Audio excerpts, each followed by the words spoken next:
우리 옆 사람 축복합시다. 주의 이름을 높여드립시다. 당신의 자녀 하나님이 기뻐 받으십니다. 고 장영희 교수의 살아온 기적, 살아갈 기적이라는 잔잔한 수필집이 있습니다. 그 책에 나오는 내용인데요, 강원도 홍천군 희망리, 이름이 좋은 것 같아요. 희망리, 그곳에 용간난 할머니가 살고 계시는데요, 이 용간난 할머니의 남편인 할아버지가 어느 날 그 약초캐러 그 산에 갔다가 그만 담뱃불을 함부로 버리는 바람에 불이 나버리고 말았어요. 그래서 그 불을 끄고 이 산림국유 거기에서 벌금을 매겼는데 130만 원 벌금. 이게 1979년 이야기니까 당시에는 그 집 형편으로서 너무너무 큰 짐이었어요. 한꺼번에 그 벌금을 내지 못하고 분할 상환하도록 이렇게 했지요. 그런데 얼마 못 가서 그 충격이었는지 뭐였는지 할아버지가 돌아가 버리시고 말한 거예요. 근데 돌아가실 때 유언을 하셨어요. 나는 나라의 빚을 도저히 마음에 담고 있을 수 없으니 당신이 꼭 갚아달라고. 그래서 이 할머니가 참으로 애쓰고 힘써서 농사지어서 그 몇 푼 안 되는 돈 5만 원도 갚고 10만 원도 갚고, 그 나중에 농사질 힘도 없어서 어디 허들낸 일 가셔서 몇천 원 받은 거 가지고 갚고 해서 20년 동안에 무려 그 돈을 갚은 거예요. 근데 그것을 2001년에 다 갚고 나서 아이고 이제 속이 너무너무 시원하다고, 이 빚을 갚았더니 가슴이 뻥 뚫린다고, 하늘 날아간 저 영감탱이도 이제야 발 뻗고 아마 있을 거라고 그렇게 고백했다는 거예요. 여러분, 빚진 자의 심정 참 순수하고 그런 분이잖아요. 이 정말 빚진 자의 심정 감당할 수 없으면요, 정말 이 가슴이 답답해가지고 밥맛이 없어져요. 잠도 잘 안 오고요, 숨쉬기도 어떤 때는 어려울 정도로 그렇게 힘든 것이 빚진 거예요. 그래서 세상에서 큰 빚을 진다, 빚진 의미를 성경은요 이렇게 말씀하고 있어요. 부자는 가난한 자를 주관하고 빚진 자는 채주의 종이 된다. 채주의 종이 된다. 이게 무슨 말이냐면은, 내가 월급이 한 300만 원 받는데 한 달에 순수 이자만 100만 원이 나간다. 그러면 열흘 동안 일하는 것은 그 채주의 종으로서 일하는 거라는 거예요. 그러니까 젊은이들이 이 빚에 대한 것을 명확한 개념이 있어야 돼요. 함부로 카드빚이나 이런 거 해서 젊은 날에 이렇게 해버리면 큰일이 나요. 큰일이 나요. 어쨌든 제가 주는 것은 이 빚을 갚아야 참된 평안과 자유가 오는데요, 우리는 무슨 빚을 지고 사느냐? 우리 하나님의 사랑의 빚을 지는 줄 믿습니다. 주님의 사랑의 큰 빚을 받은 거예요. 그래서 우리 죄값을 내 힘으로 내 능력으로 도저히 갚을 수 없는데 우리 주님 십자가의 보혈로 그 죄값을 다 갚아주셨어요. 그래서 십자가에서 이루신 선언, 다 이뤘다라는 것은 다 갚았다라는 선언과 같습니다. 사도 바울은 이 엄청난 사랑에 빚진 마음을 너무너무 잘 알아서 오늘 말씀해 보면은 그 영혼 구원에 자기 일생을 바치면서 나는 헬라인이나 야만인이나 모든 사람에게 빚진 자라라고 스스로 고백하고 있습니다. 이 기쁜 소식, 이 은혜의 소식, 이 구원의 소식을 전하지 않으면 나는 정말 나쁜 사람이다, 뭐 이런 표현을 빚진 자다라는 마음으로 표현하는 거예요. 그래서 이 사랑의 빚을 가지고 로마에 가서 복음을 전하겠다 하는데요, 이 사도 바울이 로마에 가서 성도들을 만나 복음을 전할 계획을 세웠는데 이게 계획대로 되지 않는 거예요. 번번이 길이 막히는 거예요. 나는 너희들과 얼굴과 얼굴을 맞대어 보고 이렇게 복음을 전하기 원하는데 이렇게 길이 막히면 어떻게 됩니까? 보통 사람 같았으면은 이게 뭐 하나님 뜻이 아닌가 보다, 뭐 포기해버리자, 쉽게 관둘 수도 있을 거예요. 또는 나는 뭐 할 만큼 했으니까 됐어, 이렇게 할 수도 있을 거예요. 근데 긍정적이고 적극적인 사람은 이 최선의 것이 안 됐을 때 차선이 뭘까? 그걸 생각하는 거예요. 그래서 차선으로 가장 할 수 있는 좋은 길을 택하는 거죠. 사도 바울이 그랬어요. 그래서 직접 가지는 못하지만 가서 전할 복음을 그럼 글로 써서 편지로 이렇게 전하자. 그래서 생긴 것이 뭐냐면 바로 오늘 본문에 속한 로마서예요.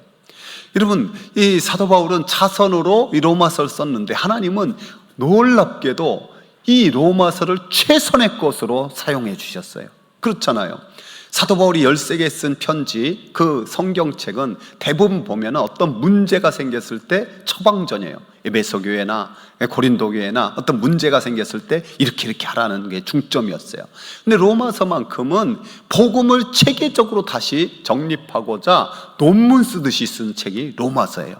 그래서 성서학자들은 이 성경을 반지, 특별히 다이아몬드 반지로 비유하면은 그 다이아몬드 부분이 제일 귀할 거 아니에요. 로마서가 바로 그 다이아몬드 부분 같은 책이다라고 강조하고 있습니다.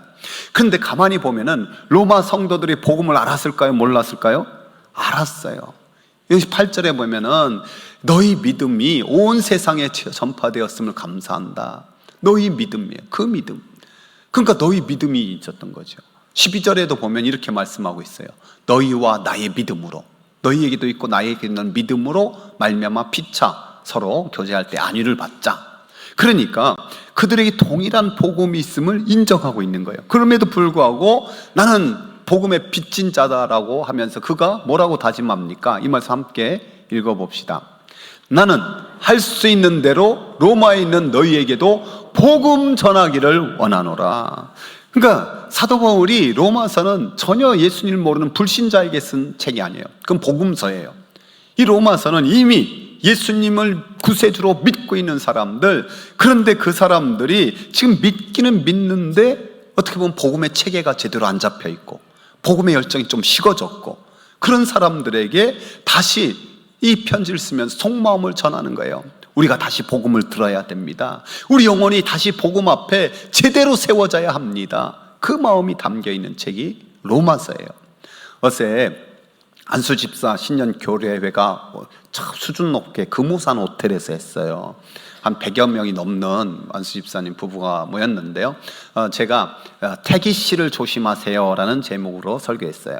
뭐라고 했다고요? 성은 권씨예요.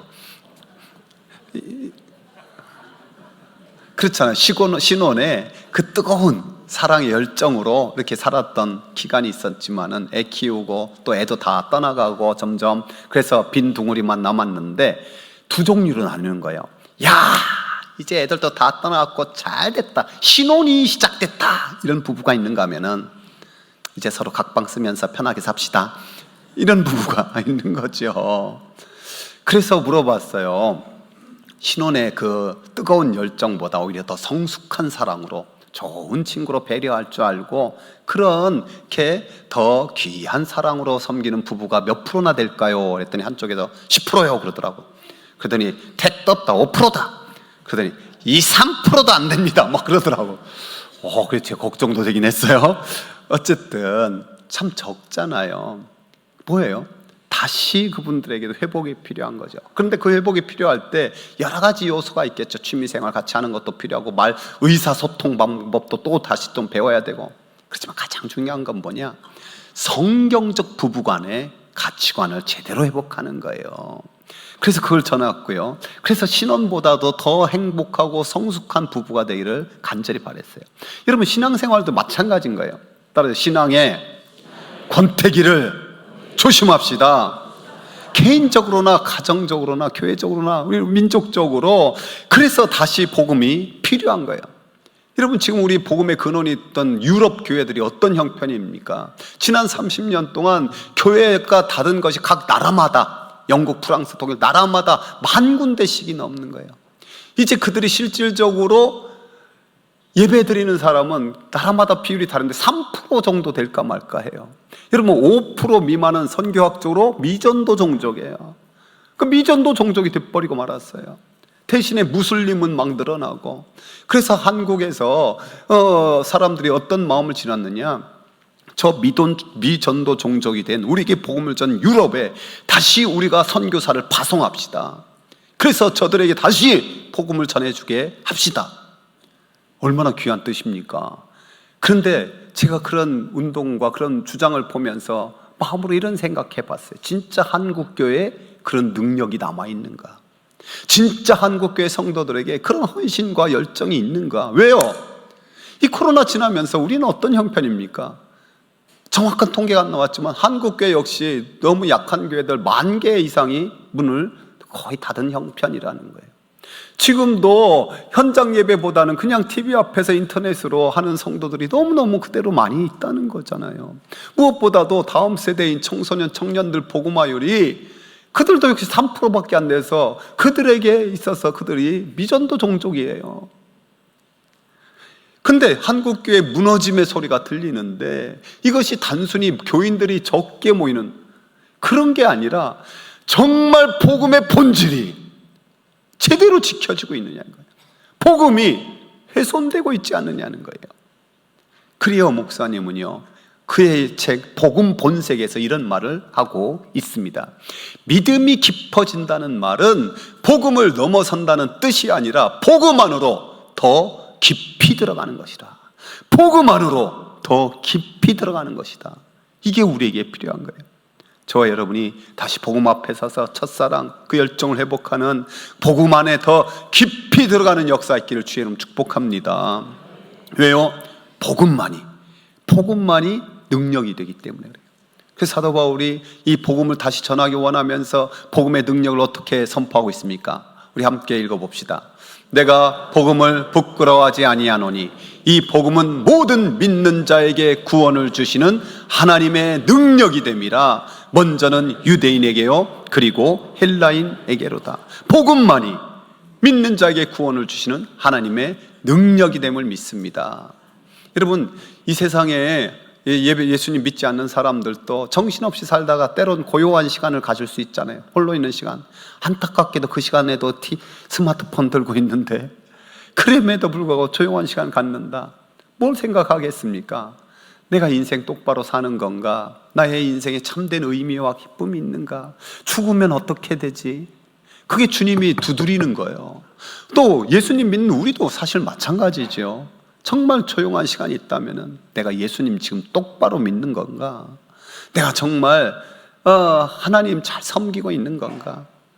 이대로 죽어서 진짜 천국은 가나? 비슷한 거 아닙니까?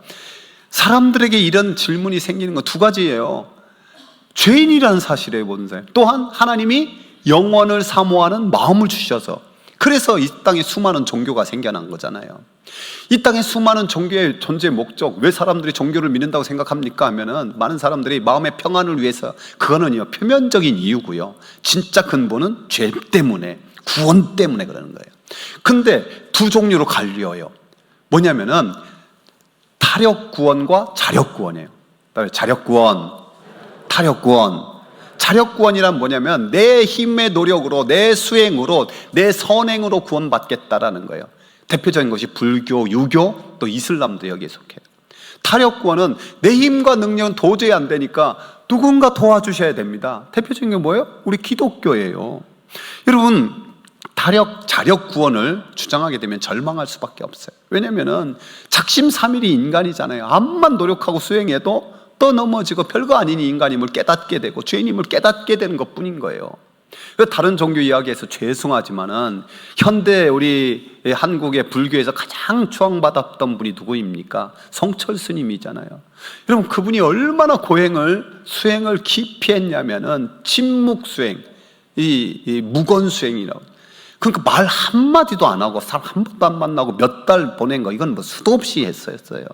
그리고 벽면 수행, 이거는요 누워 자지도 않고 그냥 앉아서 이렇게 생활한 것을 또 몇 달, 이것도 수없이 하고. 그래서 많은 불교인들이 그분 한 번 만나는 게 소원이었어요. 근데 그분 한 번 만나려면 또 조건이 있어요. 뭐냐면 3000배를 해야 돼요. 여러분은 안 해봐서 이게 얼마나 힘든 건지 모르죠. 저도 안 해봐서 얼마나 힘든 건지 모르지만 100번만 절 해보면 이게 얼마나 힘든지 알 거예요. 죽어나는 거예요. 죽어가는 거예요.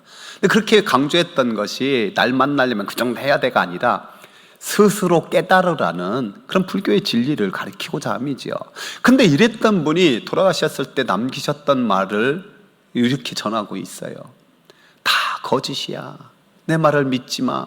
한평생 남녀무리를 진리가 아닌 것을 진리라고 속인 죄가 너무 커 지옥에 떨어진다.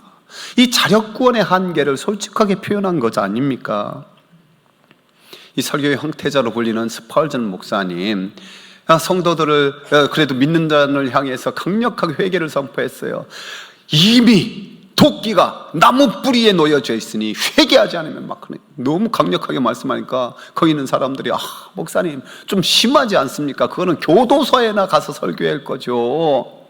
그랬더니 저는 교도소에 가면 이런 설교 안 합니다. 그 교도소에 가면 주로 드리는 말씀이 바로 이 말씀입니다. 읽어볼까요? 믿보다 모든 사람이 받을 만한 이 말이요, 그리스도 예수께서 죄인을 구원하려고 이 세상에 임하셨다. 그러나 회개와 이 말씀이 떨어진 다른 말씀이 아니라 결국 같은 말씀입니다. 우리는 근본 죄인이고 나도 죄 때문에 영원한 멸망, 지옥에 빠질 수밖에 없는 그 존재임을 알아야 되고, 그럴 때 복음의 능력이 제대로 나타나고 선포됩니다. 여러분, 그렇습니다. 복음의 능력은 아무에게나 나타나는 게 아니라 믿는 자에게요, 믿는 자에게 구원을 주신 하나님의 능력이 되는 거예요. 여기서 능력, 두나미스라는 헬라 원어인데요, 여기에서 다이너마이트, 폭탄이 나왔어요. 여러분, 폭탄의 위력이 얼마나 큽니까?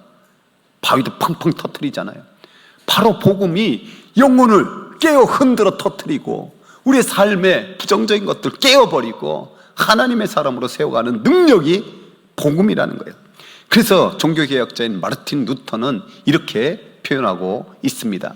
하나님의 능력인 복음은 인간을 죄에서 의로, 죽음에서 생명으로, 지옥에서 천국으로, 사탄의 나라에서 하나님의 나라로 옮겨주며 영생을 주고 영원한 형벌로부터 영원한 기쁨과 행복으로 이끌어주는 능력이다. 즉 구원의 능력뿐만 아니라 이 땅에서도 참된 행복, 기쁨을 주는 능력이 되는 거예요. 이 하나님의 능력을 믿습니까? 이번 수요일에 남시찰 전도 발대식 있어서 제가 카톡으로 모든 분들에게 전해달라고 꼭 좀 오셔서 은혜 받자고 했는데도 정말로 말을 제가 그때 그 강의에서 말씀에서 축복전도의 은혜를 받았어요. 이 세상에서 예수님 믿고자 교회 나오는 사람 하나도 없고, 죄 용서받고 이거 천국 가고자 오는 사람 하나도 없고, 축복받기 위해서 겨우 나온다는 거예요. 그러면서 주장하는 말씀은 이 마태복음 11장 28절 유명한 수고하고 무거운 짐진 자들아 다 내게로 오라, 내가 너희를 쉬게 하리라. 인생에 수고하고 무거운 짐이 다 있잖아요. 결국 복음의 능력을 믿으라는 거예요. 하나님이 쉬게 하고 해결해 줌을 믿으라는 거예요. 그러면서 구체적으로 이렇게 하더라고요. 여러분, 질병으로 인한 무거운 짐을 진 자들 있잖아요. 그런 자들에게 있으면은 자신만만하게 큰 소리로 웃으면서 이렇게 말하는 거예요. 하하하하, 걱정하지 마세요. 우리 교회 나와서 예배드리고 목사님 말씀 듣고 예수님 믿으면은 고쳐질 줄 믿습니다. 몇 명밖에 아멘이 없어. 어떤 이는 부도 나서 재정적으로 엄청 어려움이 있어요. 돈의 문제 너무 커요. 그런데 가소롭다는 듯이 큰 소리로 웃으면서 하하하하, 걱정하지 마세요. 우리 교회 나와서 목사님 말씀 듣고 예배 드리고 예수님 믿으면은 하나님이 겁으로 만들어 주실 겁니다. 믿음이 좀 커졌어요. 어떤 이는 자녀 문제 때문에 속상해서 막 견딜 수가 없는 거예요. 그래서 자녀 문제, 또 배우자 문제, 이 관계 문제 어려운데 아무것도 아니라는 듯이 큰 소리 역시 치면서 하하하하, 걱정하지 마세요. 우리 교회 나와서 예배드리고 목사님 말씀 듣고 예수님 만나면은 자녀의 앞길에 시온의 대로가 열립니다. 점점 믿음이 커졌죠. 그럼 연습해 볼게요. 그럼 제가 걱정 근심 말하면 여러분이 제가 말했던 똑같은 대로 해보는 거예요. 저는요 너무나 요새 마음이 공허하고 참 외롭고 무력하고 죽고만 싶어요. 그렇지?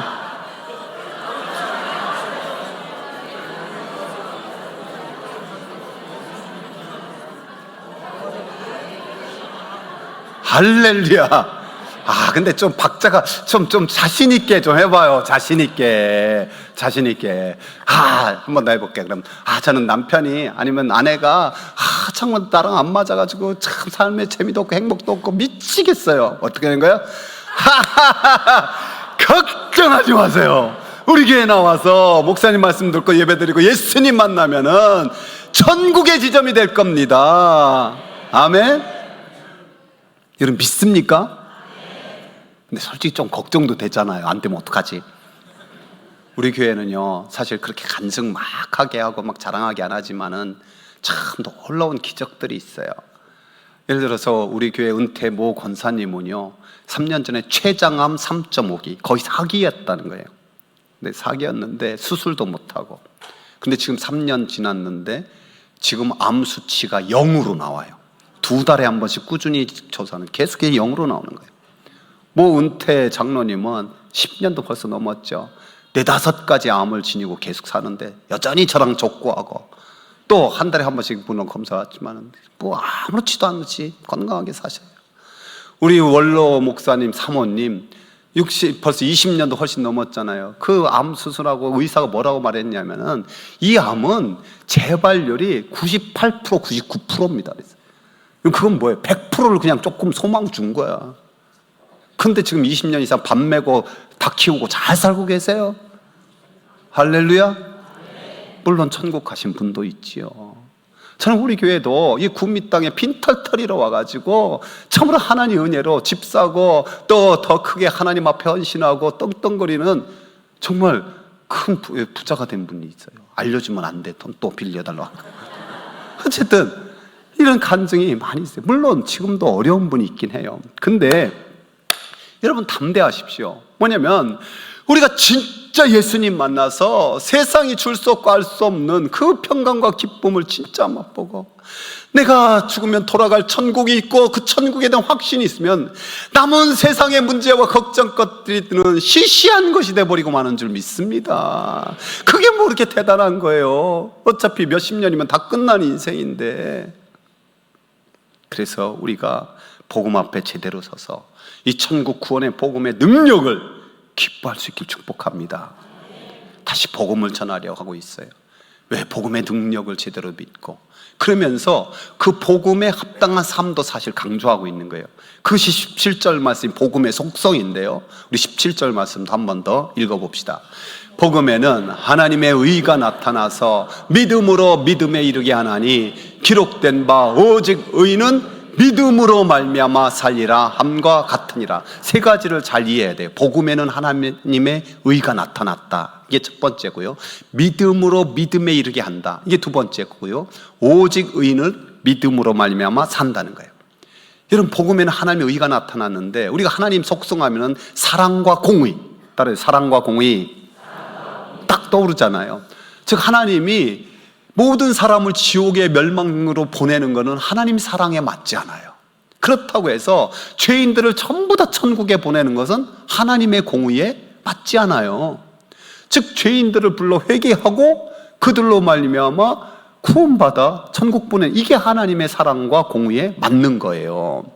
인간이 스스로 죄 씻음의 못함을 알기에 독생자를 보내주었고 예수 그리스도의 보혈만이 우리의 죄를 씻어 깨끗게 함을 믿습니다. 구속의 역사를 이루었어요. 그래서 그 진리를 사도 바울은 3장에 가면 이렇게 선포하고 있습니다. 이 말씀 함께 읽어봅시다. 모든 사람이 죄를 범하였음에 하나님의 영광에 이르지 못하더니 그리스도 예수 안에 있는 구속으로 말미암아 하나님의 은혜로 값없이 의롭다 하심을 얻은 자 되었느니라. 아멘.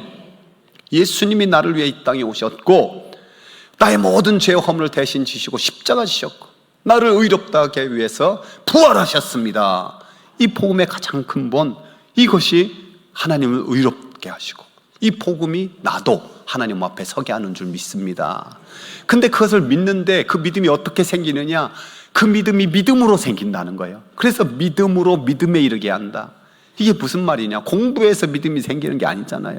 어떤 수행해서 믿음이 생기는 게 아니고 착한 일을 해서 믿음이 생기는 게 아니고 그저 예수님을 나의 구세주로 영접합니다. 이제 나는 믿음의 사람으로 살겠습니다. 결단하면서 한 걸음 한 걸음 가는 과정에 나도 모르게 믿음의 뿌리가 내리고 나도 모르게 성경의 모든 말씀이 믿어지는 역사가 있는 거예요. 그 사람들에게 당신은 어떻게 믿어지게 됐습니까? 하면은 나는 그냥 뱃속부터 믿었는데요. 뭔가 계기가 있는가? 또 어떤 극적인 사건으로 역시 믿음이 생긴 사람도 물론 있긴 해요. 그래서 대부분 사람들이 명확하게 설명하기가 참 사실 쉽지 않아요. 그럼에도 불구하고 믿어졌다라는 게 축복인 줄 아시기 바랍니다. 왜냐면 나도 모르게 믿음으로 믿음에 이르기 때는 귀한 은혜가 내 가운데 부어졌던 거예요. 그러면서 결국 우리에게 오직 의인은 믿음으로 말미암아 산다, 이 강물처럼 흐르는 말씀이 우리 가운데 적용되어야 돼요. 즉 복음은 구원을 주시는 하나님의 능력과 동시에 우리를 믿음으로 살게 하는 능력도 됨을 알아야 돼요. 진정한 행복은 믿음으로 살 때 이 세상에서 줄 수 없고 알 수 없는 그 참된 기쁨과 평화를 맛보고, 이 행복한 사람, 나는 행복한 사람이로다. 다시 해봅시다. 나는 행복한 사람입니다. 여호와의 구원을 받았습니다. 이 큰 기쁨으로 행복한 가정 만들고 행복한 세상 만들어가는 것이 이 복음의 능력이 되는 거예요. 복음의 능력. 오늘 한국교회 혼탁한 것은 어떻게 보면 한쪽 복음, 그냥 구원받았으면 됐어, 그것도 헷갈리기 시작하고, 그러지 말고 오직 복음의 능력으로 나는 구원받았습니다, 나는 이 행복한 사람으로 복음으로 믿음으로 살겠습니다, 이 결단이 우리 가운데 제대로 세워질 때 참으로 하나님의 나라 역사 왕성하게 일어날 수 있음을 믿습니다. 우리가 예배 앞부분에 불렀던 교회를 교회되게, 예배를 예배되게, 한국교회 귀한 울림을 주었던 찬양의 작곡가가 김영표 찬양사역자인데 이분이 목사님이기도 해요. 이 김영표 목사님이 몽골에 선교하러 가가지고 그 내려놓음이라는 책으로 또 유명하신 이용규 선교사님을 만나셨어요. 여러 가지 대화 가운데 오히려 이용규 선교사님이 이 김영표 목사님에게 질문을 하더래요. 목사님, 선교사님들에게 가장 필요한 게 뭔지 아세요? 그러자 뭐 단기 선교 많이 다녔고 선교사님과 여러 친분이 있으니까 뭐 솔직하게 얘기했대요. 뭐니 해도 머니 안 맞잖아요.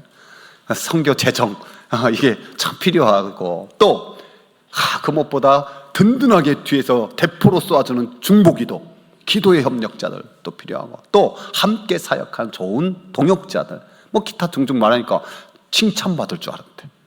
이렇게 명확하게 대답하는 사람이 있을까? 근데 오히려 이용규 선교사님이 빤하게 보더니, 목사님, 선교사님들에게 제일 필요한 것은 복음입니다 그러더래요. 복음입니다. 정말 복음의 능력을 제대로 가지고 사역하는 복음입니다. 거기에 너무 큰 울림과 너무 큰 깨달음을 가졌대. 그래서 돌아와서 정성껏 만든 곡이 다시 복음 앞에예요. 다시 복음 앞에. 여러분, 저와 여러분에게도 지금 필요한 것이 뭡니까?